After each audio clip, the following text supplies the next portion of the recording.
Ya, assalamualaikum warahmatullahi wabarakatuh. Waalaikumsalam warahmatullahi Ketemu wabarakatuh. lagi sama gua nih, Bung Sayuti, masih ngomongin banyak hal. Hari ini kita ketemu sama gua. Assalamualaikum. Perkenalkan, nama saya Cecep Sunanda. Hmm. Saya sekretaris DPD BM-PAN Kabupaten Tangerang. Hari ini terima kasih kepada Abang Da Sayuti Siap. sudah meminta saya buat jadi narasumber. Ya. Ya, Kanda Cecep.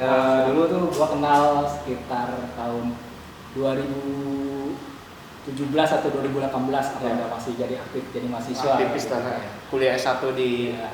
Universitas Muhammadiyah Tangerang, jurusan Ilmu Pemerintah. Hmm. Zaman-zaman susah lah itu.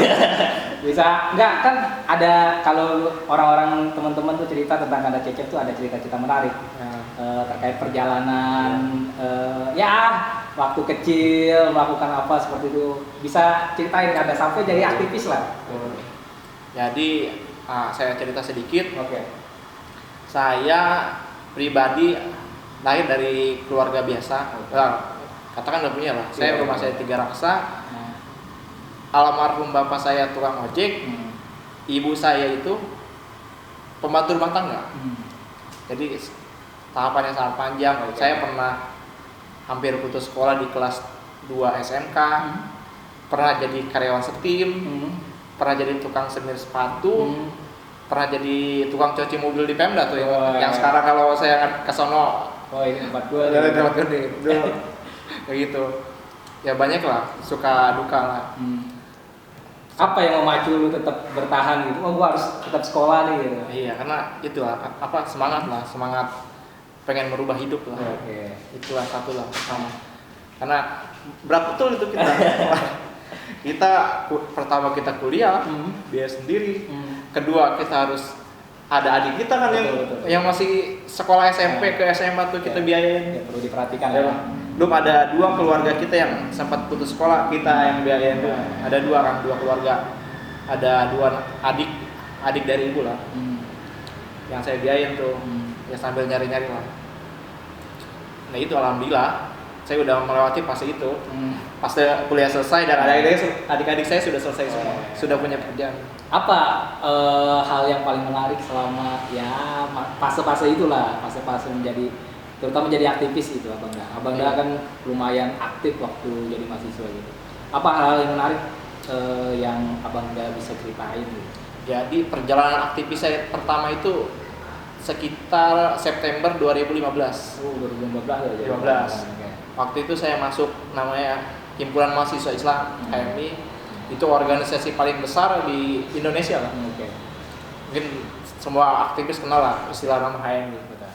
Nah di situ saya banyak ditimpa, banyak pengalaman di situ.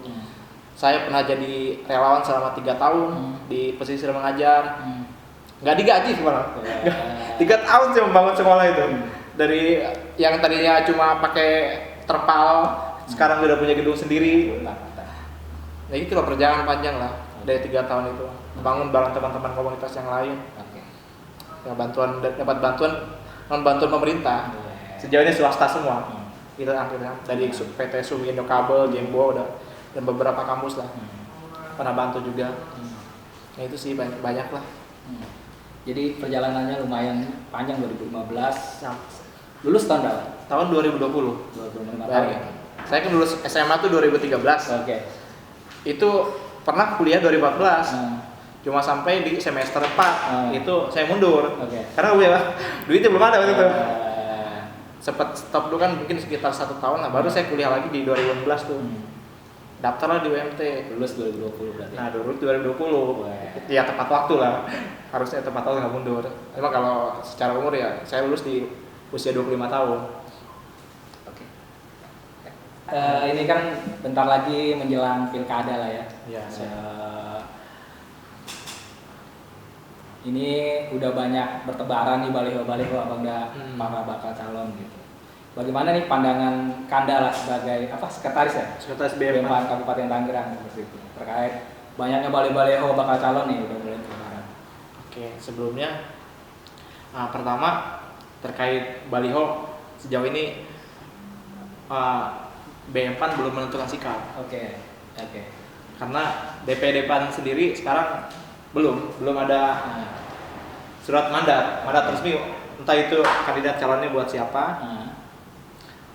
Karena sejauh ini surat mandat masih ditujukan ke 2 orang. Oke, siapa? Satu ada Mat Romli, dan 2 ada Pak Maisal, Rudi Maisal. Itu dari rekomendasi DPP. Oke. Kalau tokoh yang kira-kira tokoh yang bakal menarik didukung, ini kan internal PAN juga banyak tokoh ya. Itu kira-kira ada nggak yang menonjol itu sendiri dari PAN? Gitu? Dari PAN sendiri banyak kalau di PAN. Oke. Kita punya ketua, Oke. Bu Sri Panggung Lestari itu. Oke. Dia caleg suara terbesar di Dapil 5 Oke. Kabupaten Tangerang. Oke. Suaranya sudah di atas 20.000. Oke.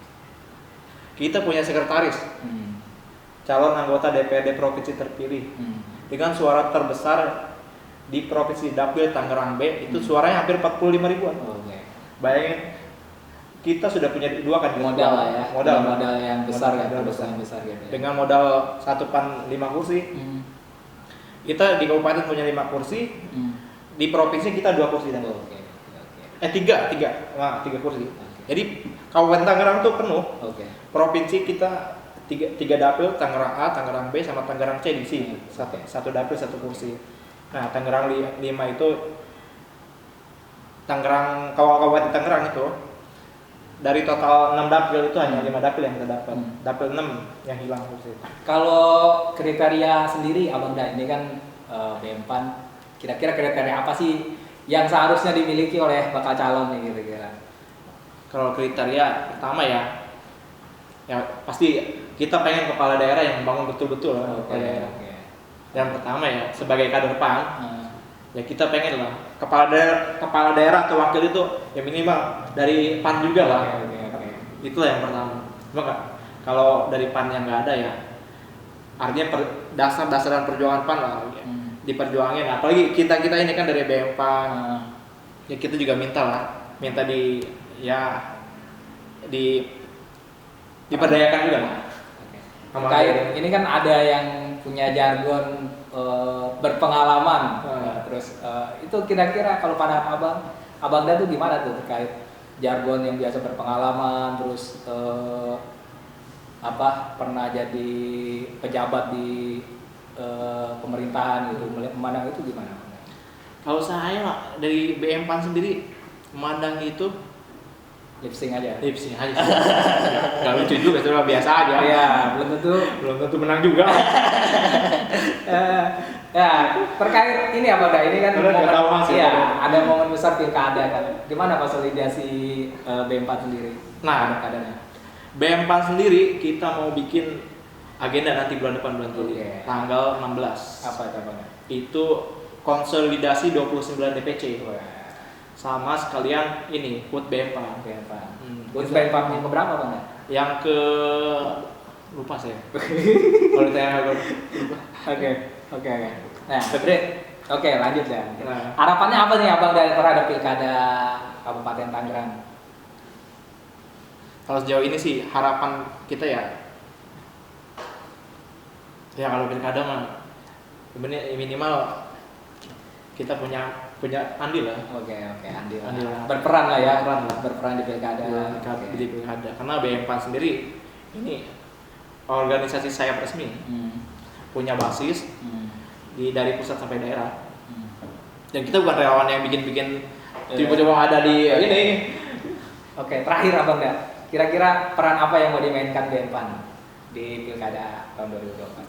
Sejauh ini sih konsolidasi terus kita buat kayak tim di tiap beberapa kecamatan, Kordes, kayak bentuk Kordes, Korcan. Pertama sih Korcan dulu, kita perkuat di wilayah tiap kecamatan. Sama kan kita ini kan punya dewan masalah dari total 5 dewan nggak ada yang mau support. Ya ada dikit-dikit kita sumbangsi anggaran buat bantu-bantu ini pengkaderan kan, buat pilkada. Ya ada belum dari nanti dari calon bupati ini kan. Oke, Abang Da terima kasih waktunya ya, semoga sukses buat Abang Da Cecep. Cukup sekian dari kami. Assalamualaikum warahmatullahi wabarakatuh. Waalaikumsalam warahmatullahi wabarakatuh.